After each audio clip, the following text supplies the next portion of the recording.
that we. This is the Big Issues BetterPod, acting today for a better tomorrow.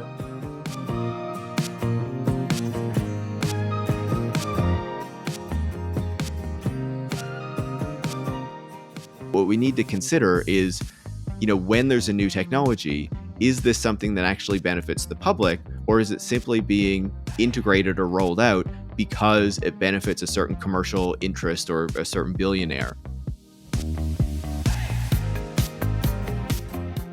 What does Silicon Valley get wrong about the future of transportation? Tech giants like Uber and Tesla promise they will fix the problems currently associated with getting from A to B, whether that's the contribution to climate change, deaths on our roads, or the frustration of being stuck in traffic. But do their solutions live up to the hype? In this week's BetterPod, we're joined by Paris Marx, host of the Tech Won't Save Us podcast. His new book, Road to Nowhere, exposes the problems with tech's vision of the future. He tells us about the steps we can take to reclaim the future of transport so it serves the many, not the few. I'm Laura Kelly, Future Generations editor at The Big Issue. I lead a team of exciting young journalists from backgrounds that are traditionally underrepresented in the media. My name's Sophie Dimitrijevic, and I'm part of the Future Generations team here at The Big Issue. Over these past few months, I've learned invaluable skills to help me pursue a career in journalism, something that I never thought I'd get the chance to do coming from such a strict Eastern European background.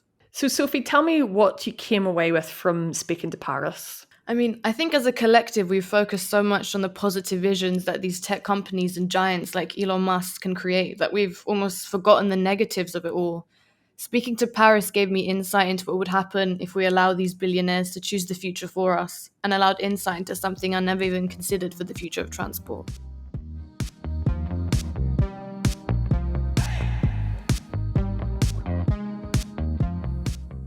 Hi Paris, thanks for joining Sophie and me on BetterPod. Yeah, thanks so much for having me on the show. Very excited to chat with you.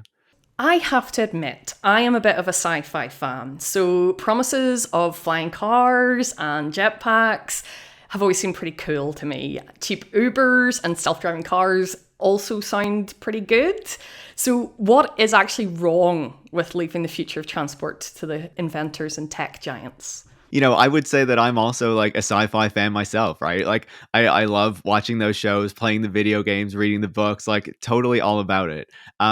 But then, I think we also need to think about whether or not that is also like the future that we should be realizing or will realize. Maybe in a few 100 years or 1,000 years, we will be out in the stars and whatnot. But I think that refocusing our attention on that today is probably not the greatest idea when we have so many other kind of pressing challenges to have to deal with. And so, when we think about the ideas that the tech industry is putting forward, my concern, whether we're looking at things like Mars colonization, like Elon Musk says with regard to SpaceX, or even just, more simple things, like the idea that all we need is these new technologies and it's going to solve all the problems with the car, the human deaths, the traffic, all these other things, right?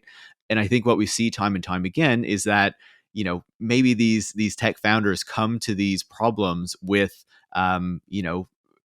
they mean well in proposing these solutions to these major problems. But what we see is that when we then kind of assess the promises that they've made 5 or 10 years down the line, we can see that they didn't actually solve the problems that they claimed to want to solve, and has in many cases have actually kind of exacerbated those problems, made them worse.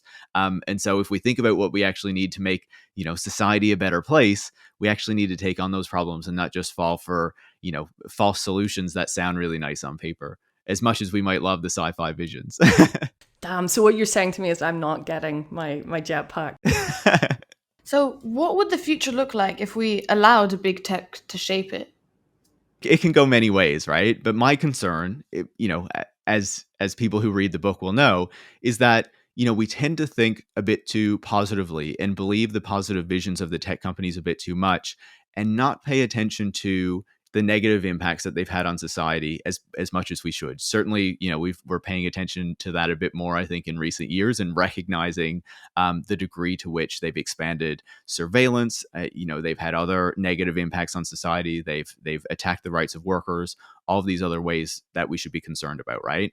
But if we're thinking about cities and kind of the further implementation of these technologies in cities without kind of proper regulatory guardrails and means to ensure that the technologies actually serve the public, I think that there are a number of really worrying developments that we'll start to see. We've already started to experience the rollout of these stores that have no cashiers, and where everything within the store is just tracked with cameras and sensors. Amazon has been pushing this, but other retailers have been following suit.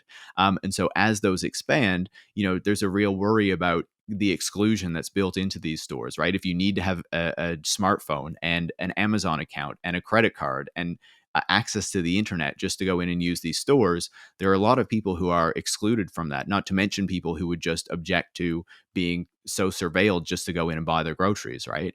But then beyond that, there's this desire to create a smart city, right? To move beyond the internet itself, the online world, to put more of these digital technologies in the physical world.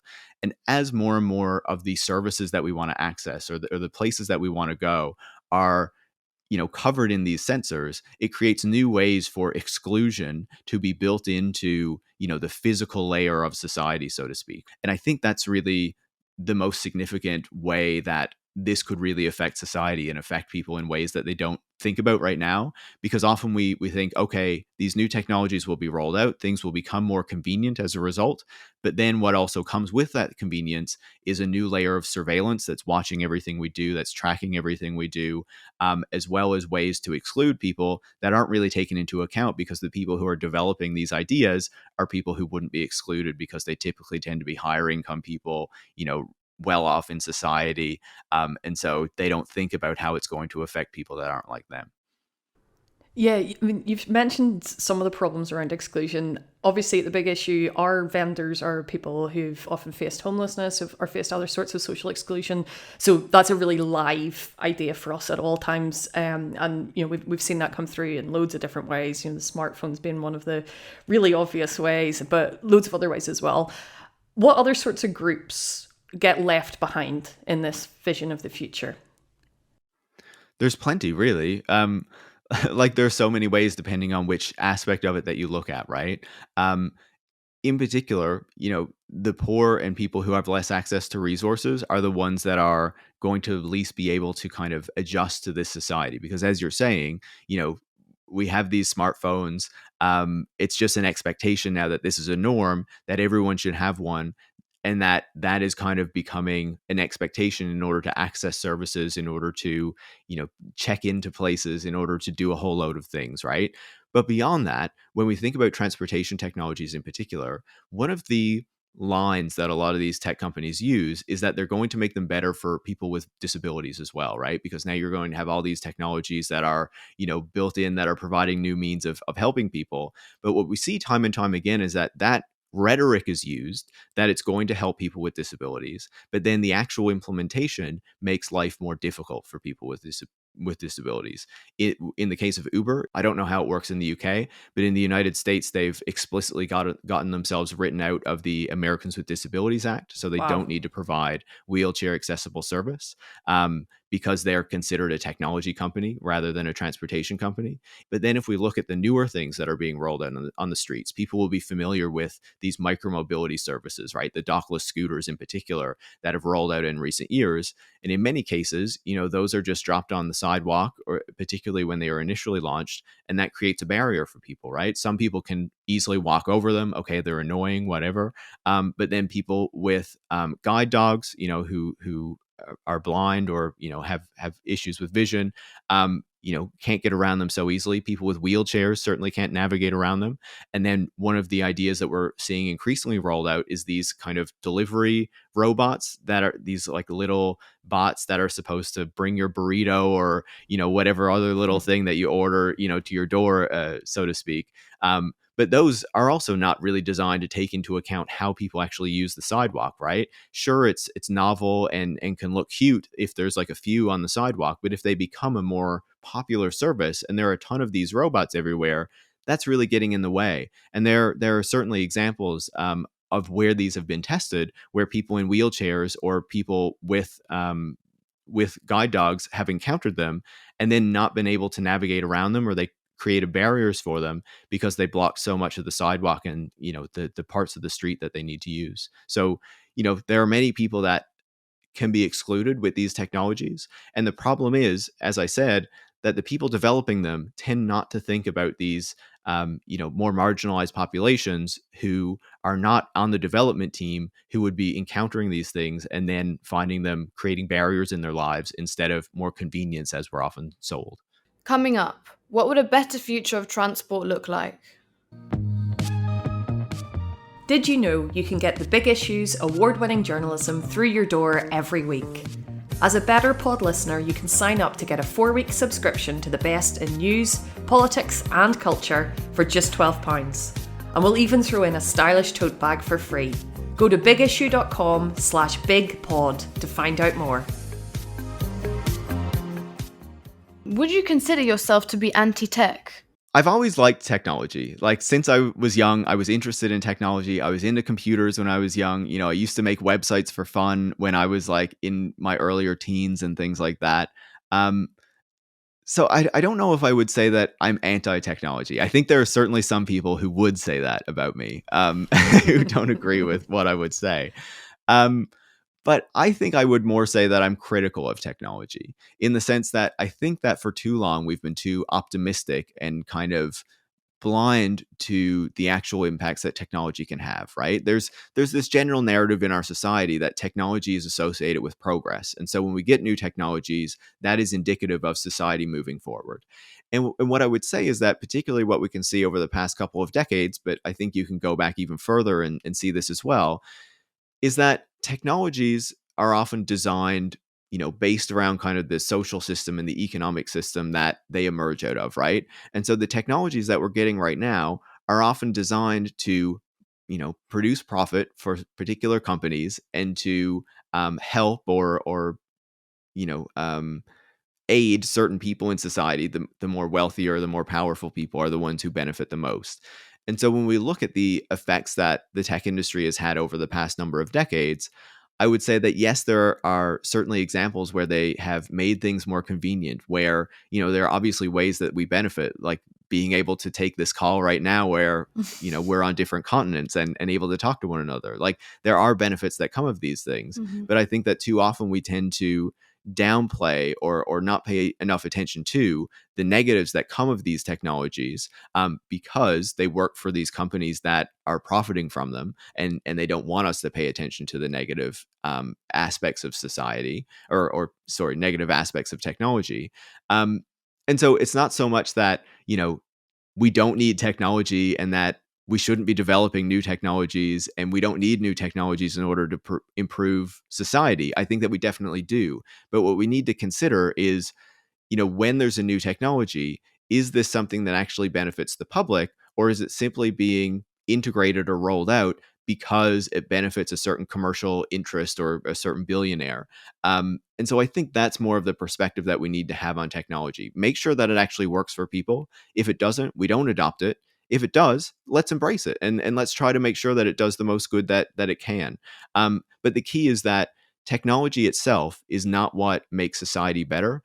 It's technology paired with a politics that can ensure that that technology does good in the world. And that's too often what we're lacking in Silicon Valley, where we have these people who have a deep faith in technology and the free market and want nothing to do with the political system and actually ensuring that, there's a good politics in place that's helping people.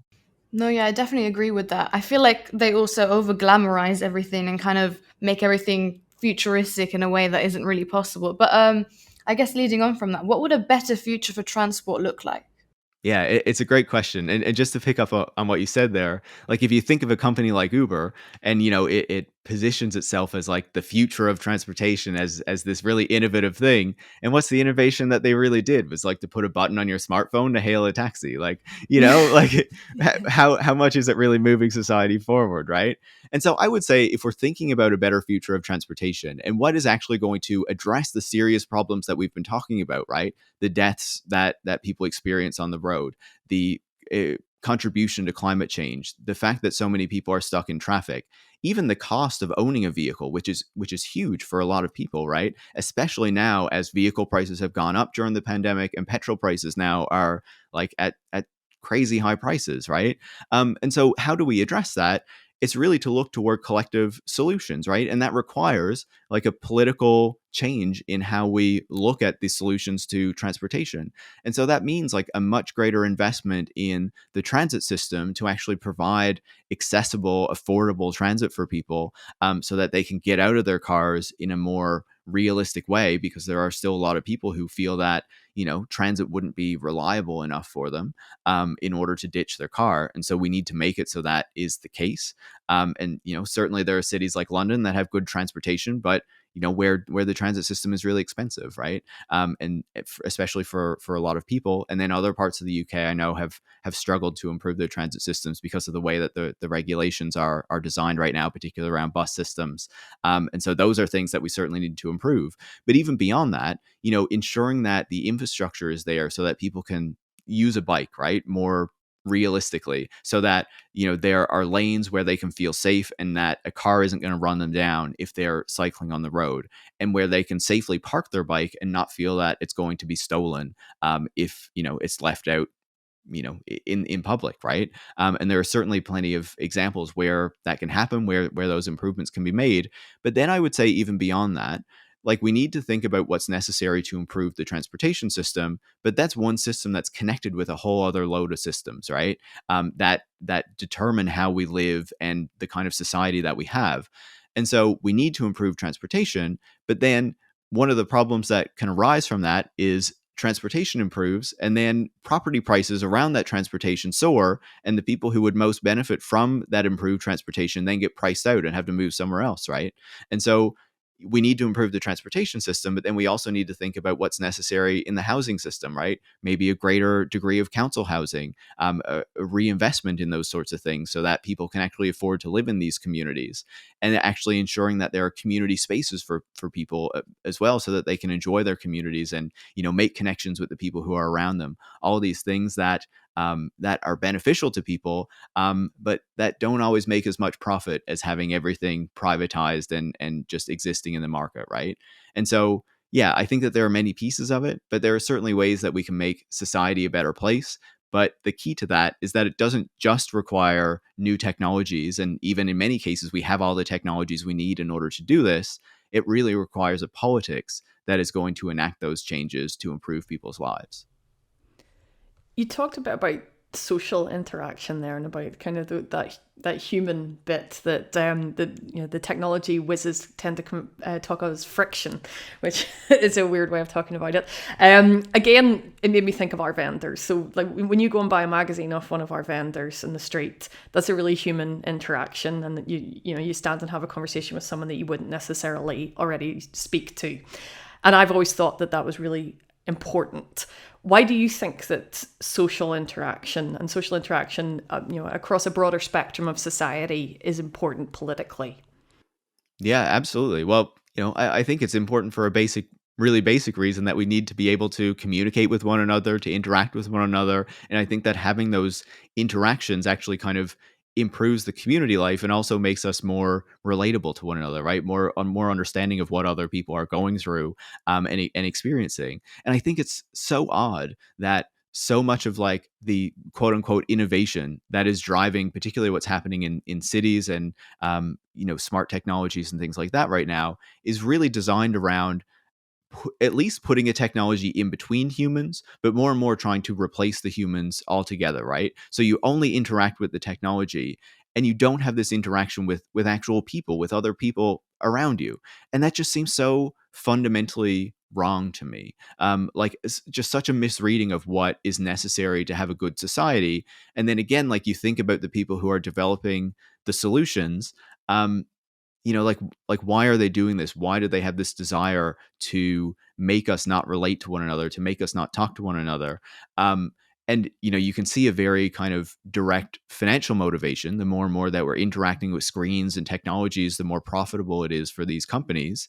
But then beyond that, there's also this desire that's built into it in order to erode the conditions of workers further. Because what often happens with these technologies is that the workers aren't completely, like, you don't completely get rid of the workers, right? They're still workers within the system. But so much of what happens is that you lose the ability to see the worker because they're replaced with the technology. And then you forget that the worker is behind the scenes, right? And I think that makes them easier to exploit as well. Because what we see with so many of these technologies is that, you can order your Uber or your food delivery, and the worker is out there, but you're not really thinking about the conditions that they experience. Or you order what you want off of Amazon, and then you don't so much think of like what the workers are going through in the warehouses. But even so many of these digital technologies are reliant on what's called AI, right? Artificial intelligence. And what is actually fueling so many of those supposed AI systems is a bunch of really incredibly poorly paid micro workers around the world who do like tasks that they're paid just pennies for, that might last just seconds, to identify data, to identify images, even to approve whether or not an Uber driver, their photo matches their profile and things like that, these new like security features that have come in, or to decide whether they should have their account disabled. And so like you're even outsourcing the management in some ways to these micro workers. So there's a really weird kind of political economy that is developing there, that and just more broadly, like a really weird way of structuring society that I don't think anyone who really kind of understood it and looked deeply at it would say that this is a positive direction for society to go in, that we would actually want to have this happen in our society, to remove all these human interactions. But it doesn't really matter to these tech companies, because what drives them is not, creating a better society, but maximizing revenue, and having more and more people using their products.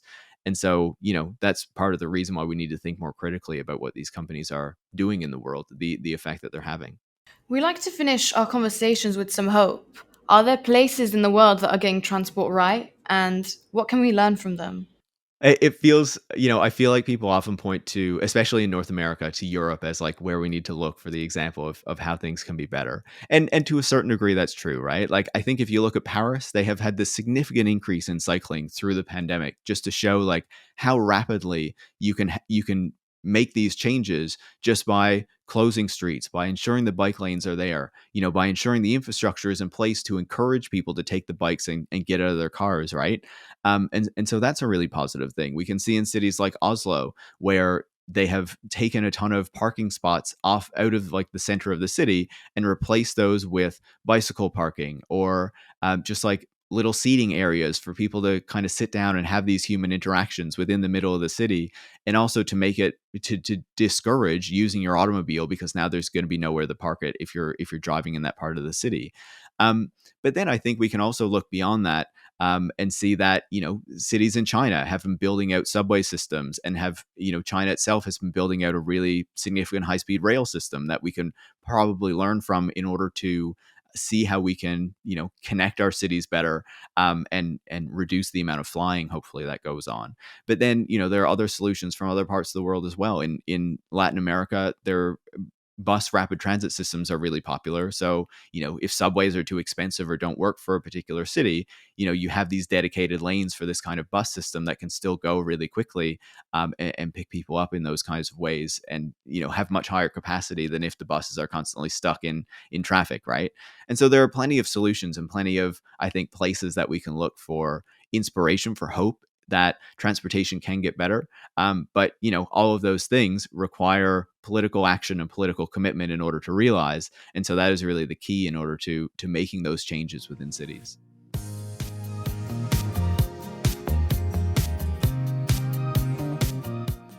We finish each of our podcasts by asking our guests the same 3 questions each week to help our readers act for a better tomorrow. So I'm going to hand over to Sophie to ask you those questions. What's one bit of advice you'd wish you'd known earlier? I guess I had some trouble trying to figure this one out. I'll admit.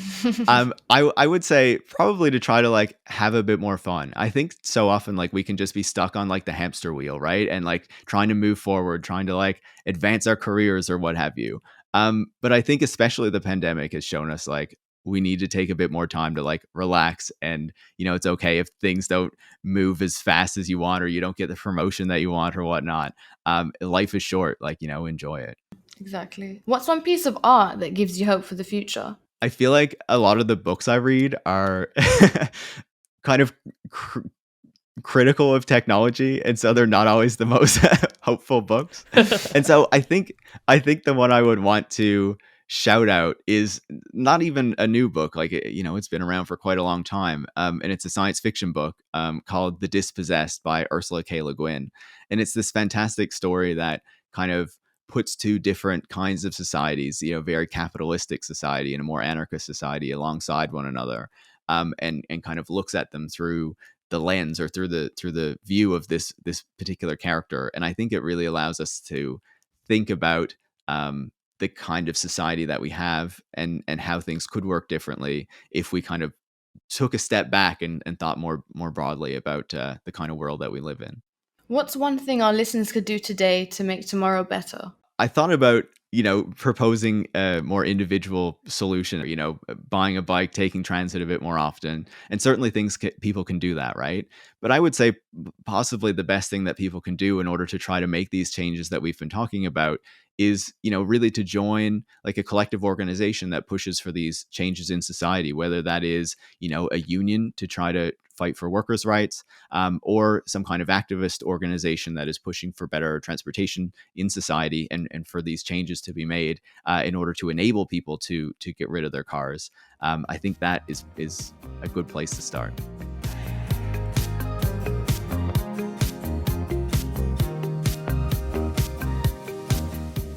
Thanks for listening to BetterPod.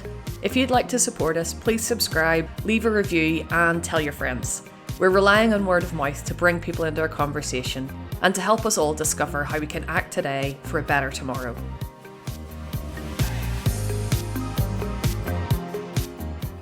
You can keep up with all the Big Issues reporting at bigissue.com, where you can also discover how to find your local vendor.